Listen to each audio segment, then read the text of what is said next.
حدیث پاک میں آتا ہے کہ نبی علیہ الصلوۃ والسلام ممبر سے نیچے تشریف لا رہے تھے، آپ نے آمین کہی۔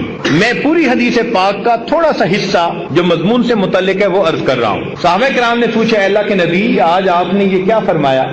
تو فرمایا، جب میں نے قدم رکھا تو جبرائیل امین میرے پاس آئے اور انہوں نے بد دعا دی، باعودہ، برباد ہو جائے وہ شخص جس نے رمضان کا مہینہ پایا اور اپنی بخشش نہ کروائی۔ اب یہ بد دعا کس نے دی؟ جبریل علیہ السلام نے۔ اور یہ بھی ذہن میں رکھیں کہ فرشتے کوئی کام خود نہیں کرتے۔ قرآن مجید میں ہے، لا یعصون اللہ ما امرہم ویفعلون ما یؤمرون۔ کوئی کام خود نہیں کرتے، وہی کرتے ہیں جو پروردگار کا حکم ہوتا ہے۔ اس کا مطلب ہے کہ جبریل علیہ السلام آئے نہیں، بھیجے گئے تھے اللہ تعالی کی طرف سے۔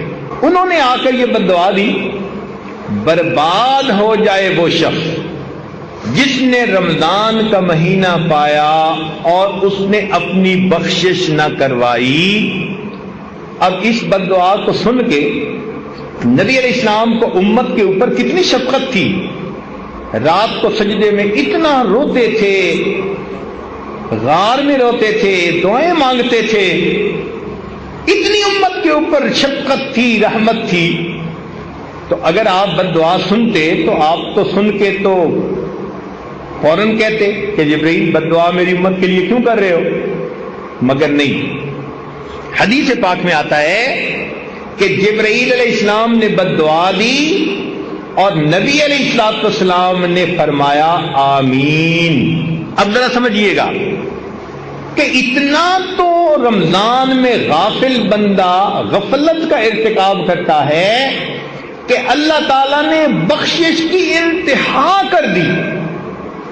میرے بندے، میں شیطانوں کو بدوا رہا ہوں، میں تمہارے لیے پرندوں کو، مچھلیوں کو دعاؤں پہ لگا رہا ہوں، اور میں تمہیں اختیار دے رہا ہوں، جو روزہ رکھ کے مانگو گے میں تمہیں دوں گا۔